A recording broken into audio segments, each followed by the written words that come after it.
Okay, hello, welcome to episode 402 of the Self-Help Podcast with me, Ed Lamb, and my good pal, Sean Orford. How are you, Sean? I'm stunning and amazing and incredible. How are you? I'm all right, yeah. Life on planet Earth. How's everyone doing? How are your clients? How's everyone going? Generally the world is okay. I think everybody's got the kind of a bit of COVID burnout going on. But overall, I think that considering what everyone's going through, I am meeting a lot of positivity and a lot of good people doing good work. So, yeah, same. It's a funny old situation now. I don't know how to. As I said, I've sort of quite enjoyed it on the whole. Appreciate I haven't had any direct involvement with the. In fact, you're probably my closest friend that I know that even has had the virus. Like, it's not touched me and my family yet directly. So I want to keep it that way if possible. Just watching the news unfold. But we speak to neighbours every now and again on our way out, or there was an incident or the big tree by our house, the one that hangs over as you walk past. Yeah. So that was brought down last week. Why? Yeah, well, someone with a clipboard came out at some point and must have deemed that it was finally either too dangerous or that it was it could fall. What a beautiful tree. I know. That is so sad. It was sad, actually, because the first thing we heard, I assume they do it deliberately. If they let people know about this stuff, there would be like protests and all sorts going on. So yeah, we heard the chainsaws going, and then I got a text from a neighbour who lives opposite the tree and peered out the window, out the corner, and then there's a fella right up the top of it starting to bring the branches down. So everyone came out the front doors, and we were all having a chit chat about memories of the tree, and then word got onto Facebook about it, and the councillor was like, I'm on the case, and it's too late, it was already coming down.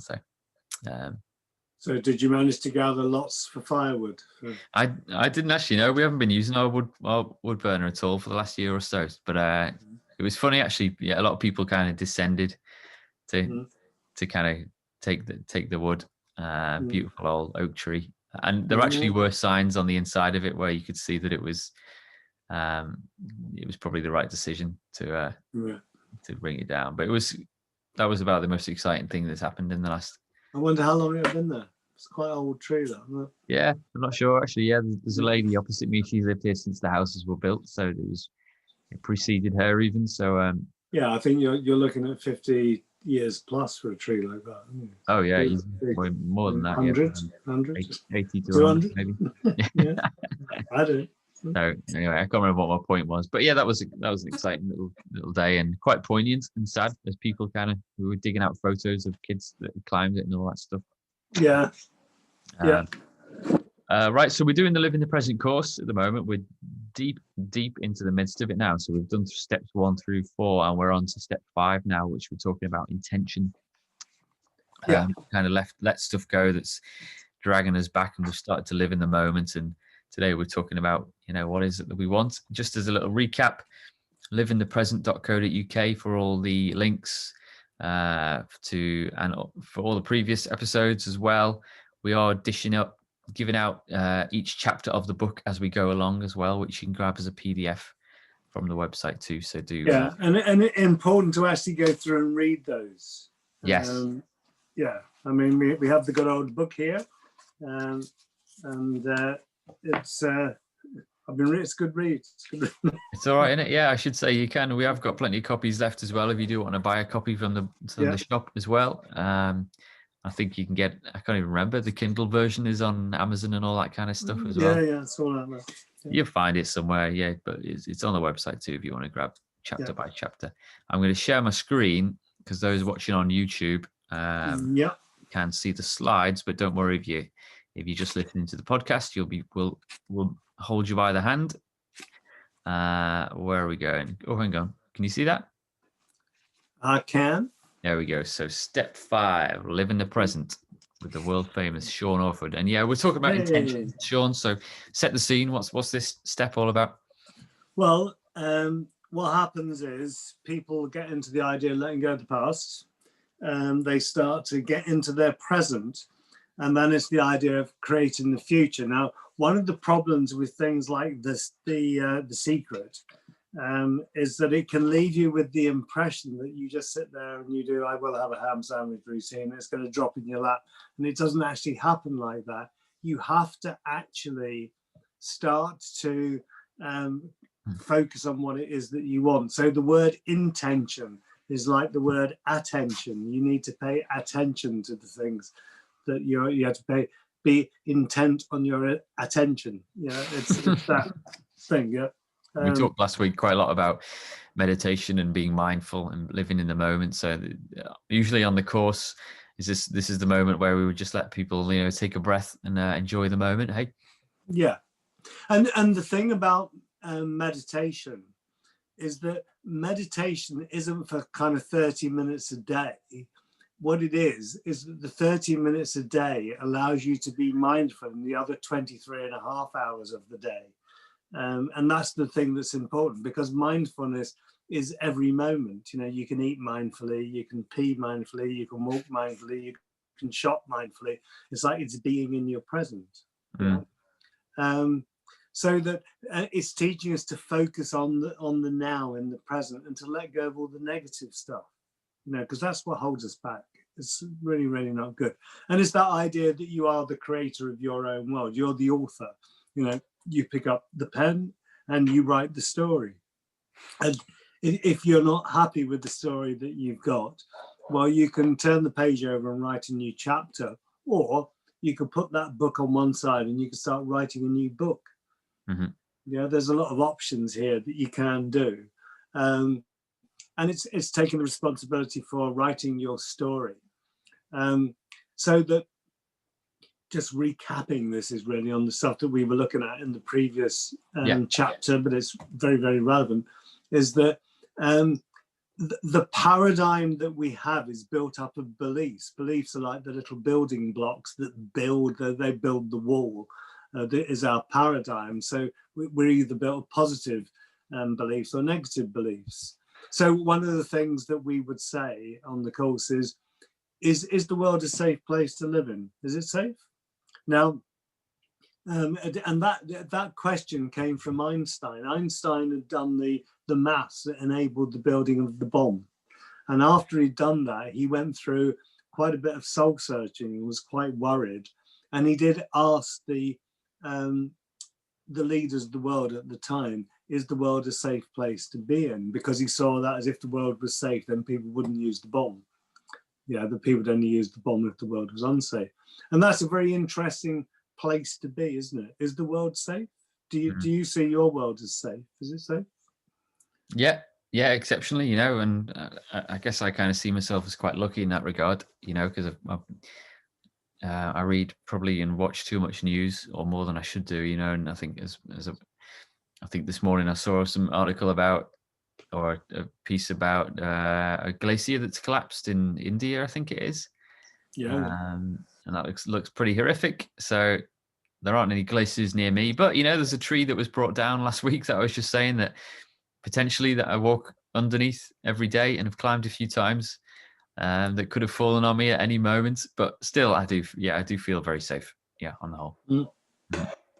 And for me, it's like in my lifetime, I've virtually walked to India and walked around a lot of Africa, and in all the time I was traveling and doing things and studying and going places, I only ever had trouble once. And I mean, on years, I had only once I had any trouble, and that was dealable with the issue. But my experience is that in general, human beings are actually nice people. They're interested. They want to know who you are, where you come from. Yeah, they want to talk to you. They're not out to get you. Whereas there are places that can be like that. And one of the things I think I might have said this a couple of episodes ago, when I was in the Middle East, I'd walk across Doha at midnight on a Saturday night and not even think about it. But there are places around here that I wouldn't walk around at midnight, because you might not have your wallet when you come out the other side. Yeah. Yeah, Yeah. strange old, funny old world, isn't it? All right, so that's about. So what we're talking about beliefs here, and how does that link in? Well, there's an issue about self-belief, about, you know, can I do this? So we go back to the mirror issue. Can I go to the mirror, look myself in the eyes and say, love you? You know, have I got that kind of self-esteem that enables me to go forward? You know, I do things now where I'll stand up in front of 400, 4,000, 10,000 people and do a presentation, and it doesn't bother me because I'm used to doing it. And I believe, well, I guess if there's 4,000 people that will listen to what I'm saying, then it must be worth something. But it's like there was a time when I first stood up on stages where I was like, and very kind of anxious and nervous about it all. You know, but do you have a belief in yourself to do stuff? Because it's okay starting off needing to learn something and not being that good at it. But if you keep doing something, you get better at it.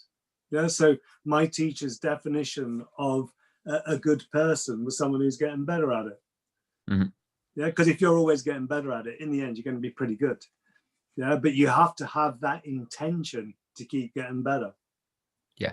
Yeah. That's the key. Yeah. I mean, I remember, you know, at school when we'd be in English class, you'd have to, you'd be all reading a book and you'd have to take it in turns to read, a page or two of a book to the rest of your classmates. And that was always quite a nerve-wracking moment until you kind of got in the habit of it, you know. And then even later in life now, the business networking meetings that we used to attend. Yeah. You know, when the first one I went to, when you have to stand up in front of 20 people and say who you are, what you do, and, you know, what you're looking for in terms of work, that kind of thing. It's very nerve-wracking thing. And but then, you know, a few weeks of doing it and getting to know everyone and getting to know people in the gang, it's easy peasy.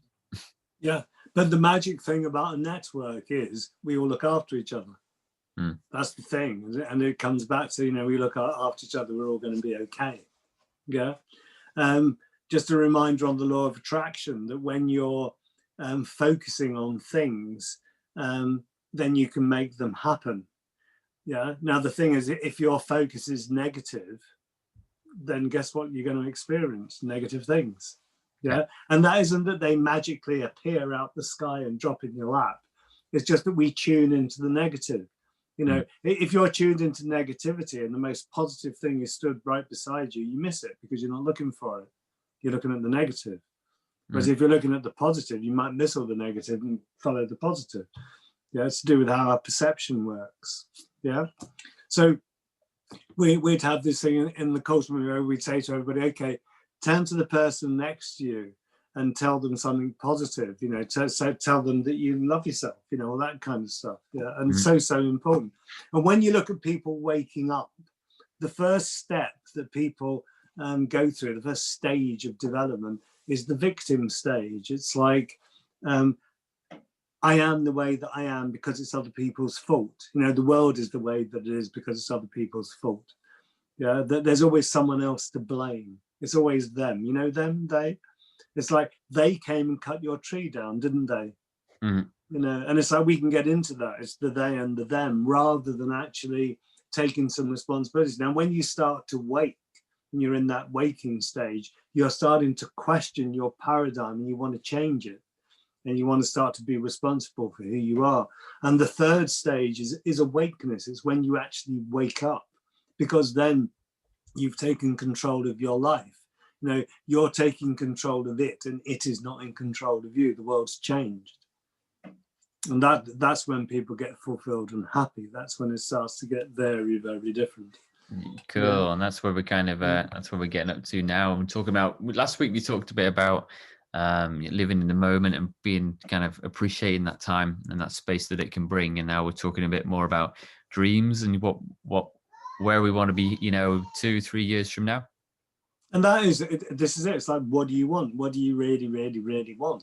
It's this thing about, you know, how can we focus? And really what people do is they start off with a dream. Now the dream can either be a fantasy, and when a dream is a fantasy, it becomes internalized. It never reaches the light of day.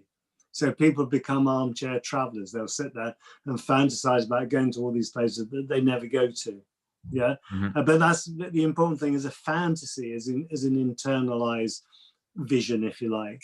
But a real creative vision is an externalized vision. It leads to action. So the guy that invents the light bulb, he can envision the light bulb in his mind, and then he takes that vision and he creates something physical out of it. Yeah. And one of the processes of this waking up, getting on with your life from living in the present, is that it starts to become a lot of fun as you start to turn these dreams into realities. I've seen so many people create businesses and do all kinds of things positively by actually filling themselves full of positive imagery about themselves and about the market and what they're doing, actually going out and doing it. It's amazing. I love it. Yeah, I was something that sprung to my mind then. I've been watching Back to the Future movies again recently, probably about the 15th time in my life, a bit more maybe.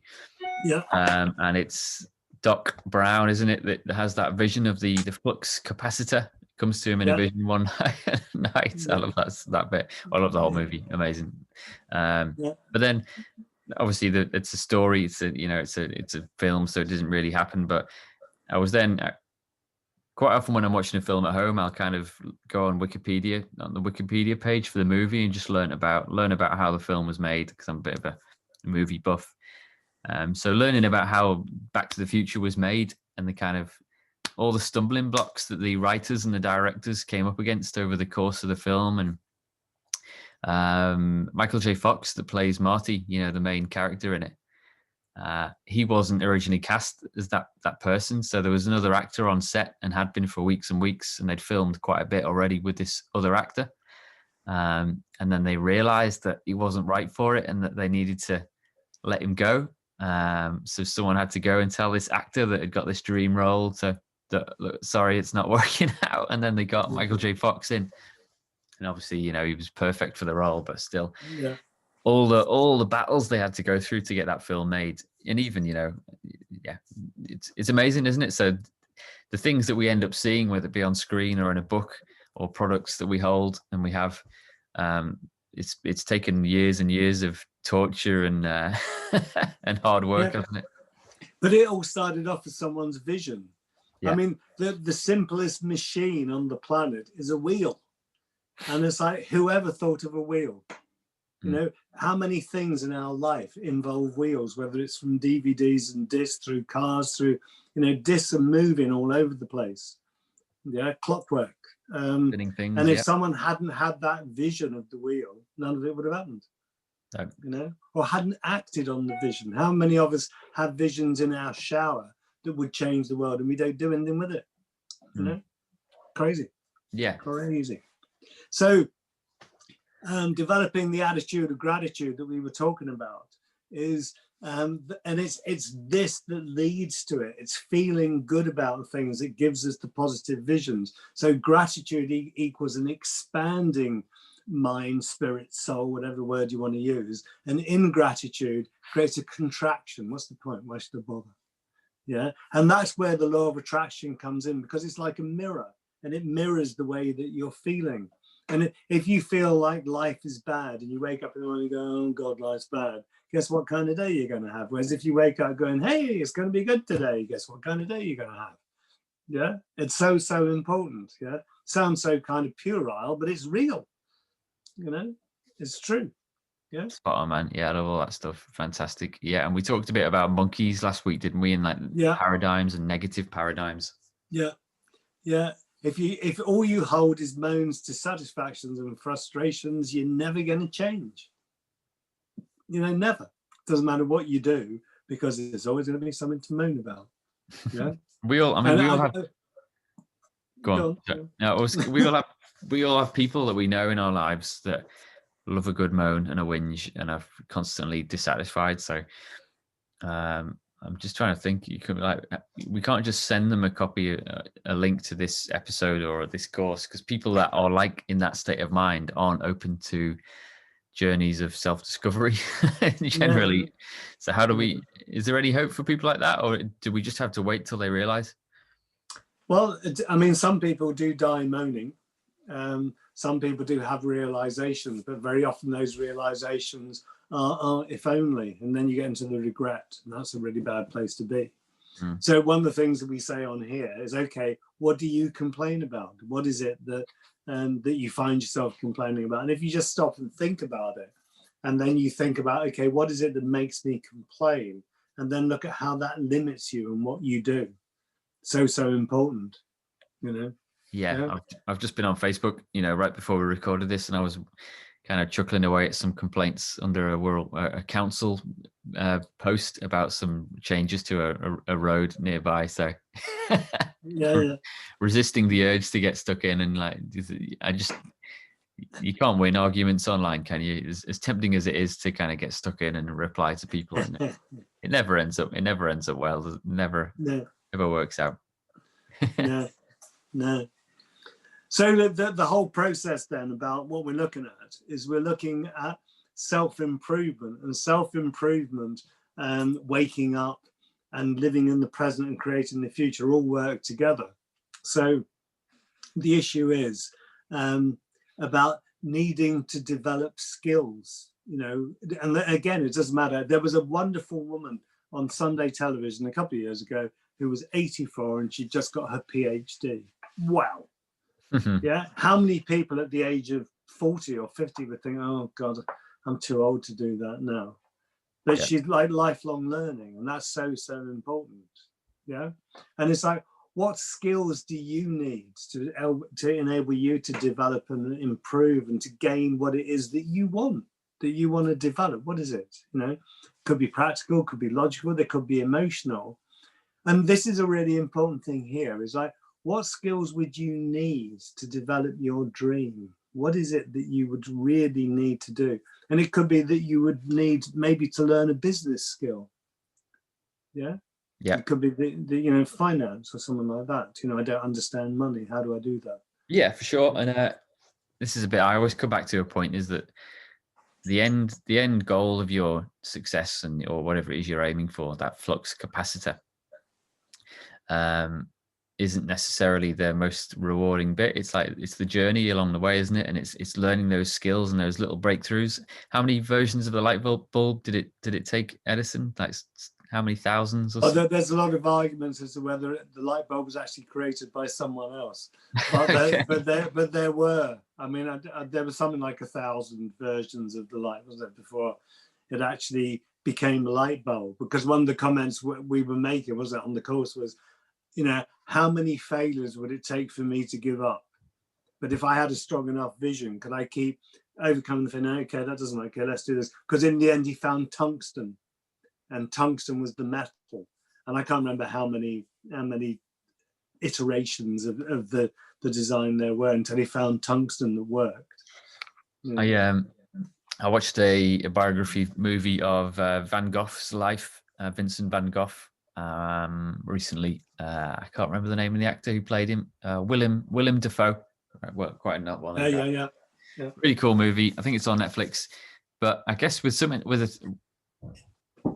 the sadness, if you can call it that, about something like often with artists, like visual artists, they don't tend to be recognized until long after they're gone as well, do they? In terms of like international recognition. So Vincent van Gogh died a failure in his eyes. He was often satisfied with his paintings, I think, from what I saw. But you know, he didn't get any like critical acclaim. In fact, I think he was shunned by a lot of his peers, and they just thought what he was doing was rubbish. You know, 50, 100 years after he's dead, he's one of the most famous painters that has ever lived and will be remembered forever. But he didn't get to experience that joy. Whether he would have enjoyed it or not, I'm not sure. But sometimes then maybe the reason he did it was because of the picture. I mean, a lot of creatives have said to me, when they're painting a picture, it's really important. Once they finish the picture, they don't really care what happens to that because they're on to the next one. Yeah. That they want to do. You know what I mean? So, yeah.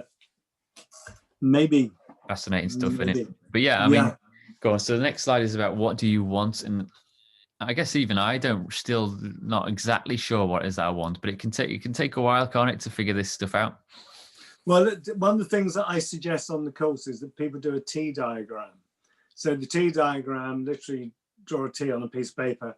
And on one side, you write down what you don't want, a list of what you don't want. And on the other side, what you don't want can take you to what you do want. So it could be that what I don't want is a man that snores. Woman asking question, right? So that means what I do want is I want a man who maybe doesn't smoke or drink too much and isn't overweight.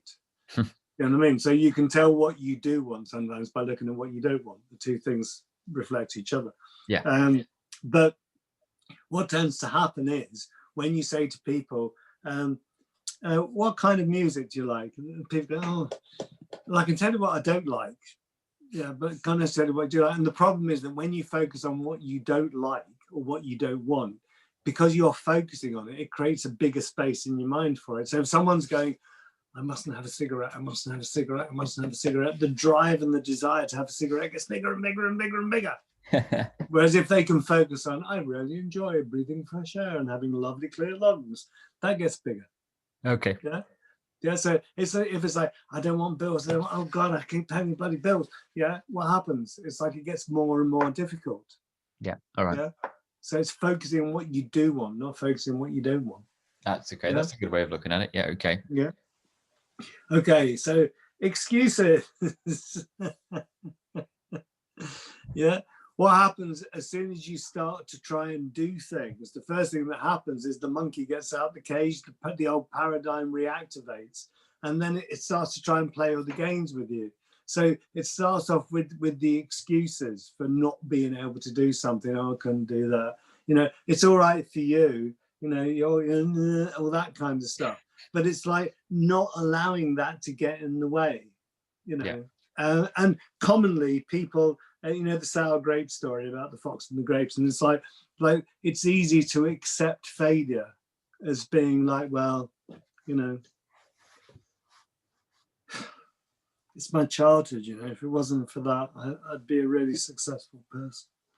Mm-hmm. You know, so it's not living in the present. You got to be with it. Yeah. You got to be responsible for you and enjoy it. Yeah. Well, of course. Fun. We're on step 5 here, so everyone has already processed all that stuff. So, you know, I guess if it's still weighing you down a bit, does it mean you need to spend a bit more time? Yeah, and those steps 1 and 2, particularly, you might have to revisit several times over several years to get yourself to a point where you are actually letting it go. Yeah, and you might just realize that as you're further along the process, mightn't you? So you don't need to go back to square one and start all over. You just need to kind of just rewind dip a little dip bit. Out. Yeah.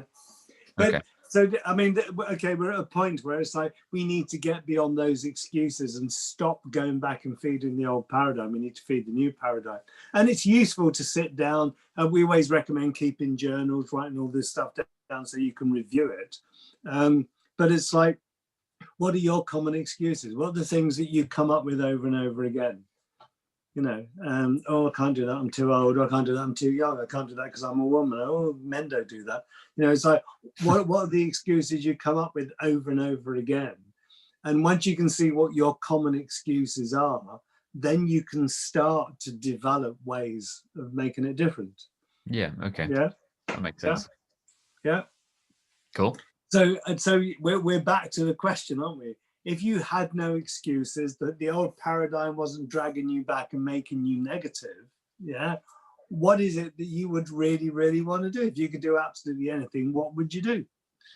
Do you think sometimes people are a bit scared to really go after what they really want? Like, for example, sometimes it might mean leaving things behind, friends or family that, you know, you might want to travel, you might want to go to a certain place, you might want to relocate to another part of the world that better fits your way of thinking, or, you know, if you want to go and work in high-tech computer stuff, you might need to go live out in Silicon Valley and relocate, mightn't you, or London for financial stuff. I don't know, but that can be quite hard stuff to get through. And there are things that we do have to look at that we will come across, which is like the issues about relationships and you know, what are we doing in our relationships? Do they serve us well? all that kind of stuff, and how can we improve them and get more out of our relationships, and maybe more support as well. Which is quite important. Find that the real goal, hey? Yeah. So if you work through these bits, and like I say, you need to download the chapter and work through all the bits in it, then you're looking at a point where your goal is starting to become clearer. You're getting nearer to that point. And if you can leave your excuses behind, then your life can begin to take off. And if you're not acting to achieve your goals right now, why not? Why aren't you doing that? And whatever your answer is an excuse. And one of the easiest ways to tell this is that it's the £1 million exercise. So someone gives you a check for £1 million. What do you do with it? And whatever you do with it, in the end, you can play all kinds of games with. Most people pay off the mortgage, look after other people, have a holiday, whatever. It's like, okay, now what? And the thing is that anything that you would do with £1 million or 10 million pounds, if you're not doing that kind of thing with your life already, you're not living your real self. Because all the money is energy. The money is like a magnifying glass. £10 is bigger than a pound, and £100 is bigger than 10. And the bigger the amount of money gets, the more of what you can do. And if the answer to winning the £1 million is, I do what I'm doing, but I just do it more or more intensely or bigger, then you're right. You're doing the right thing with your life. But if the answer to the question, what you do with £1 million is any different to what you're doing now, you're not doing what you should be doing with your life. All right. Okay. Yeah. Yeah, that's a cool one. I haven't heard of that one before. I like it. Yeah. Got me thinking that, as you know. Yeah. So here's a check for £1 million. What are you going to do with it? Yeah. Okay. So lots of things to think about in that. But okay, changing your paradigm creates your future. The old paradigm will always keep you back. Same old, same old. The paradigm will always pay out. And that's the karma. And you change your karma. And remember, all that the word karma means is the consequence of your actions. That's all it means. It's no kind of bad karma, negative karma. It's just the consequence of action. So, and this is the point, is that there are no exceptions to the law of attraction. The law of attraction is what you focus on. If you spend your life developing what you want, in the end, you're going to get it. If you spend your life trying to find out reasons why you can't get what you want, or blaming other people or moaning about it, you're never going to get what you want. It ain't gonna happen. And I mean, this should be an exciting phase, shouldn't it? Right. So if people are committed to this little online course and this process, this is the bit where you get butterflies in your tummy, and you should be getting a little bit excited about stuff, eh? Okay. Hey, come on. I mean, for me, it's like people say, okay, what's the purpose of your life? What are you trying to go out of it? My life is really, really simple. It comes down to this for me, is that when I was doing my initial training, when I was in my own negative hole, and my teacher said to me, when I said to him, okay, what's your life about? And he thought about it for a minute, and then he said to me, okay, if in my life I can inspire 10 people to work positively with others, and in each of their lives they do the same thing, I've done what I need to do. And at the time I thought, right. Now I get that now, because I realize that if each of us could inspire other people to work with other people, in the end, it's going to be pretty good. But as you used to say to me, the world changes. It doesn't change in Sean's time. It changes in its own time. You got to allow it. So that's something that we need to look at in what we're doing. The law of allowing. But we can if we can change others, then we can change the world. We can, and they're talking about the network effect there, wasn't he? Intentionally or otherwise, and 10 people's cool, and it's 10. Well, we're getting a bit of a lesson in maths at the moment from this virus, aren't we? That if you if you've got it and you meet 10 people that'll blah blah blah blah blah, it can go on. And if you think about that in a more positive way, in terms of positive attitudes and ideas, then the same thing can apply in a great kind of way, can't it? Yeah.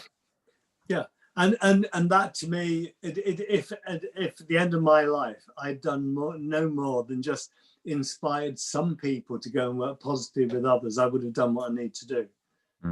Yeah. Hopefully I'll be doing it from the comfort of a nice warm house. But you know what I mean? I like to live nicely, but if that's what my life's about, it's about, can we make this thing better? Yeah. And we can. That's the point, is that we can. We just got to do it.